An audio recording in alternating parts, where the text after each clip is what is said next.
Bonjour, bien-aimés en Jésus-Christ. Aujourd'hui, nous sommes dimanche 19 avril 2020. Et le Covid-19 a damé les pions à toutes les actualités. Mais Covid-19 n'a pas damé les pions à l'évangile.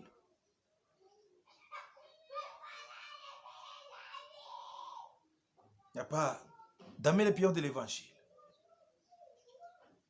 On est confiné dans des maisons. Mais l'évangile n'est pas confiné. L'évangile traverse toutes les barrières. Peut aller jusqu'aux confins de la terre.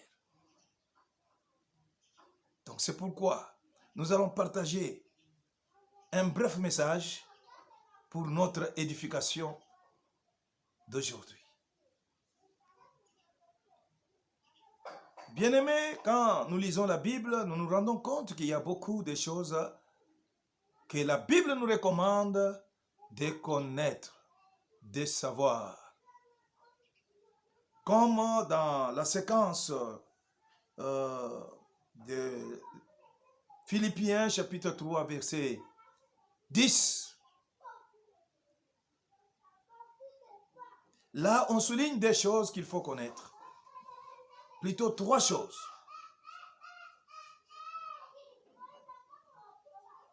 Afin de connaître Christ, connaître la puissance de sa résurrection, connaître la communion de ses souffrances. Donc, il y a là trois choses à connaître. Ce ne sont pas les seules choses que la Bible nous recommande de connaître, parce que si nous allons dans un autre texte, Ephésiens chapitre 1, 15 à 23, là l'apôtre Paul est en train encore de signaler d'autres choses à savoir. Il dit ceci: c'est pourquoi moi aussi, après avoir entendu parler de votre foi au Seigneur Jésus-Christ et de votre charité envers tous les saints, je ne cesse de rendre grâce pour vous, faisant mention de vous dans mes prières, afin que le Dieu de notre Seigneur Jésus-Christ vous donne un esprit de sagesse et de révélation dans sa connaissance, qu'il illumine les yeux de votre cœur pour que vous sachiez quelle est l'espérance qui s'attache à son appel, quelle est la richesse de la gloire de son héritage qu'il réserve aux saints, et quelle est envers nous qui croyons l'infinie grandeur de sa puissance, se manifestant avec efficacité par la vertu de sa force. Il a déployé en Christ en le ressuscitant d'entre les morts et en les faisant asseoir à sa droite dans les lieux célestes, au-dessus de toute domination, de toute autorité, de toute puissance, de toute dignité et de tout nom qui se peut nommer non seulement dans le siècle présent, mais encore dans le siècle à venir. Il a tout mis sous ses pieds. Il a donné pour chef suprême à l'Église, qui est son corps, la plénitude de celui qui remplit tout en tous. Et dans ces longs passages, nous voulons seulement épingler que l'apôtre Paul était en train de nous annoncer encore d'autres points à savoir. Nous avons cité l'espérance. Vous devez connaître l'espérance qui s'attache à votre appel. Vous devez connaître la richesse de la gloire, de l'héritage de Dieu. De l'héritage que Dieu nous réserve, de son héritage qu'il nous réserve. Vous devez aussi connaître l'infinie grandeur de sa puissance, qui se manifeste avec efficacité par la vertu de sa force. Et Dieu a déployé cette puissance en Jésus-Christ, en le ressuscitant d'entre les morts et en le faisant asseoir à sa droite dans les lieux célestes, au-dessus de toute domination, de toute autorité, de toute puissance, de toute dignité et de tout nom qui se peut nommer non seulement dans le siècle présent, mais encore dans le siècle à venir. Donc, l'infini, vous devez connaître l'infinie grandeur de sa puissance que Dieu a manifestée, a déployée en Jésus-Christ par la résurrection de Jésus-Christ. Cette puissance infiniment grande est à votre disposition. Cette puissance de Dieu qui a été à la base de la création des choses visibles et invisibles.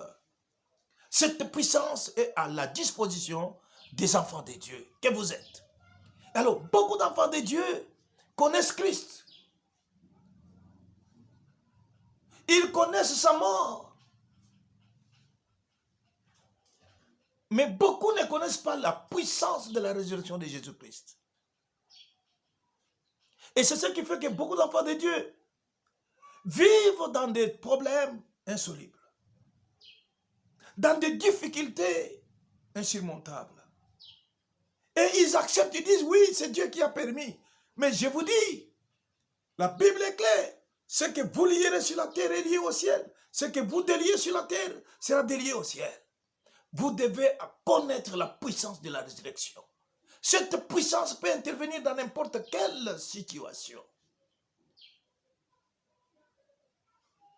Un jour, il m'est arrivé de poser des questions à Dieu. Je lui ai demandé, est-ce qu'il y a un problème ou des problèmes, certains problèmes qui se posent dans la vie d'un homme, mais qui n'ont pas de solution, qui n'ont pas de solution. Est-ce qu'il y a une maladie qui peut advenir dans la vie d'un chrétien ou des hommes qui n'a point de remède? Je recevrai une réponse de la part de l'Éternel. Que tout problème, même celui que vous croyez insoluble, a sa solution. Sa solution se trouve en lui-même, l'Éternel Dieu des armées. Mais les hommes, les gens ne connaissent pas ça. Donc vous devez connaître qu'à chaque problème, il y a une solution. Dieu a prévu des choses comme ça, dans la dualité. Comme il y a la mort, il y a la résurrection. Comme il y a l'échec, il y a le succès. Comme il y a l'humiliation, il y a aussi la gloire.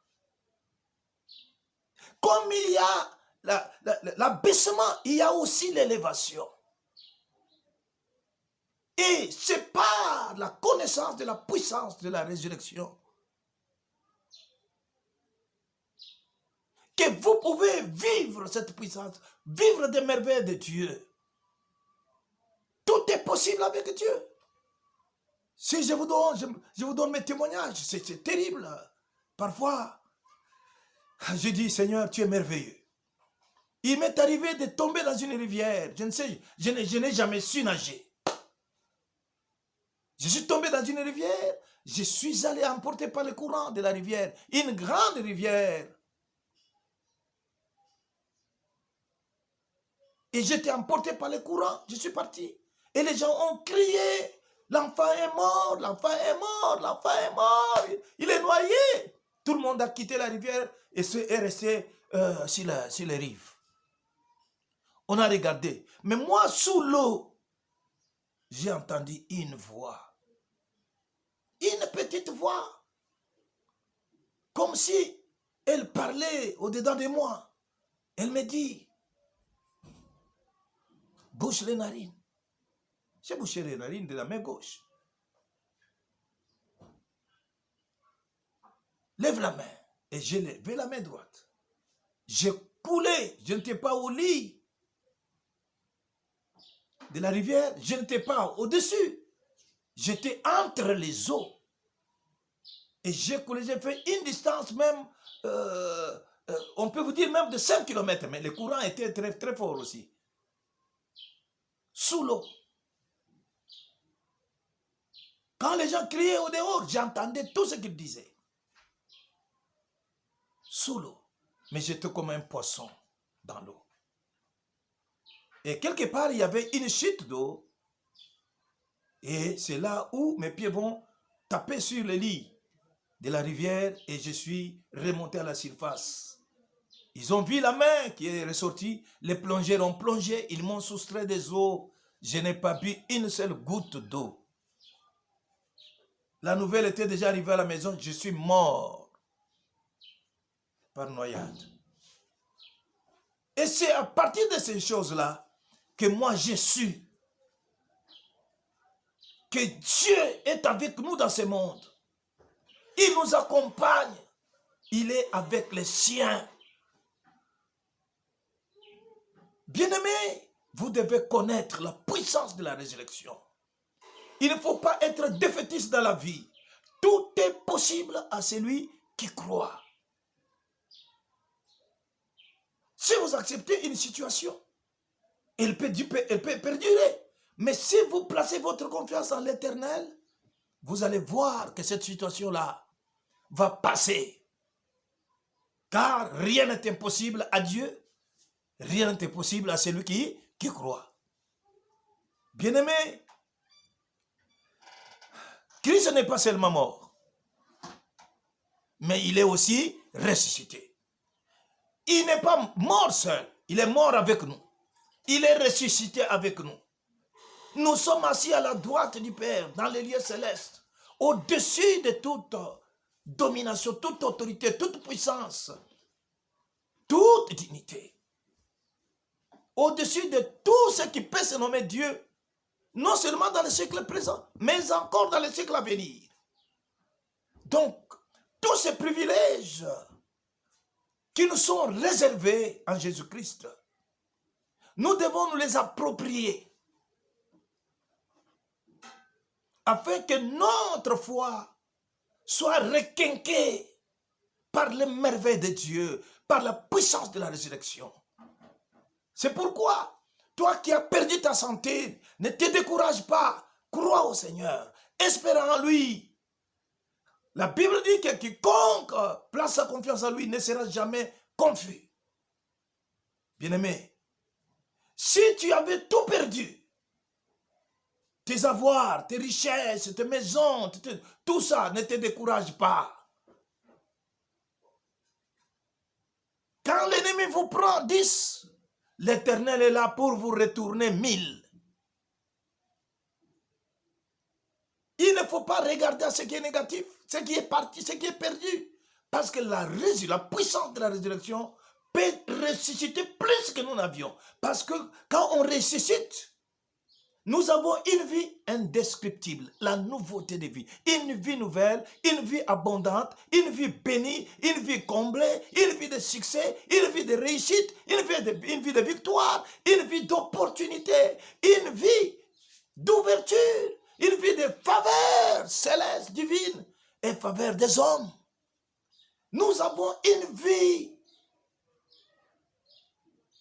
incomparable. Nous devons connaître la puissance de la résurrection.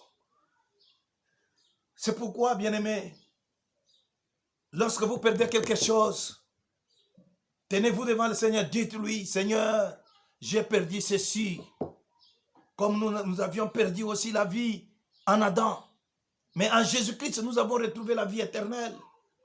J'ai perdu, mais en Jésus-Christ, par la puissance de la résurrection, l'infinie grandeur de la puissance de Dieu, je récupère au centuple ce que j'avais perdu en Jésus-Christ. Bien-aimés, ce sont des choses réelles.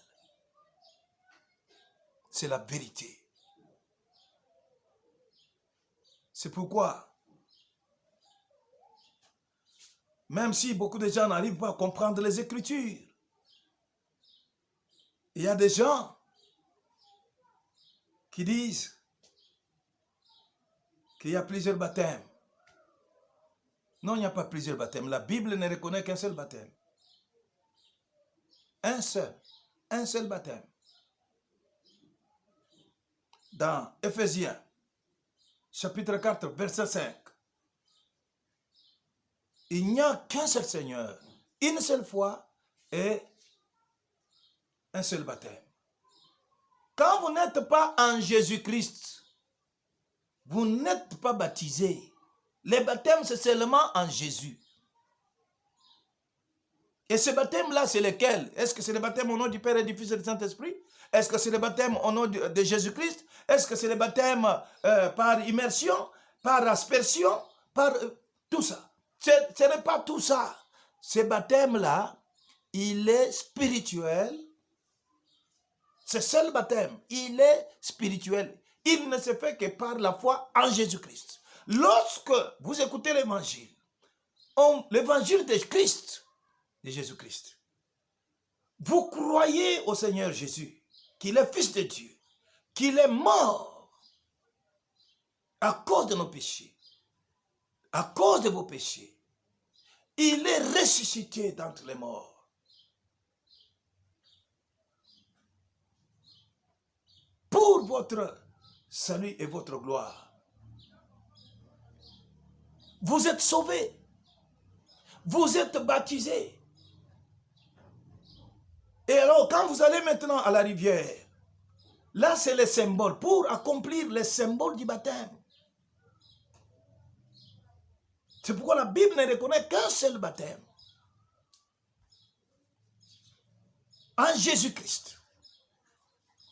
Par la foi en Jésus-Christ. Vous acceptez, vous vous immergez, vous vous plongez en Jésus-Christ. C'est ça les baptêmes. Maintenant, vous allez accomplir les symboles de cette foi-là. En allant à la rivière, on vous immerge pour montrer que vous avez été ensevelis avec Jésus. Et puis, quand vous sortez, c'est comme Christ était ressuscité d'entre les morts. Et vous aussi, vous allez maintenant marcher en nouveauté de vie. C'est ce qui est écrit dans Romains, chapitre 6, versets 3 à 4. Ignorez-vous que nous tous qui avons été baptisés en Jésus-Christ et en sa mort, que nous avons été baptisés. Nous avons donc été ensevelis avec lui par le baptême en sa mort, afin que comme Christ est ressuscité des morts par la gloire du Père, de même nous aussi nous marchions en nouveauté de vie.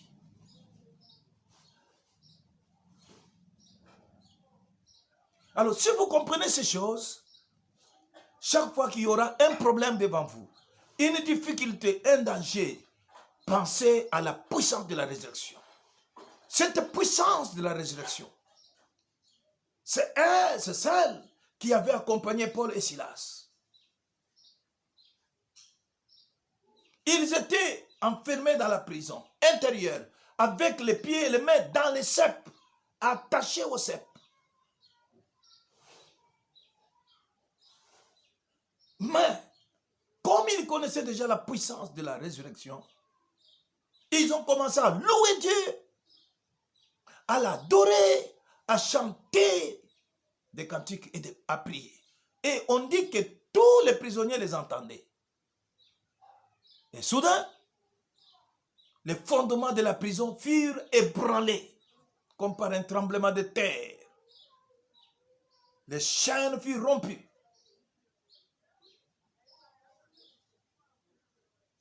Et les portes de la prison furent donc brisées et ouvertes. Cette puissance-là est capable d'occasionner des tremblements de terre.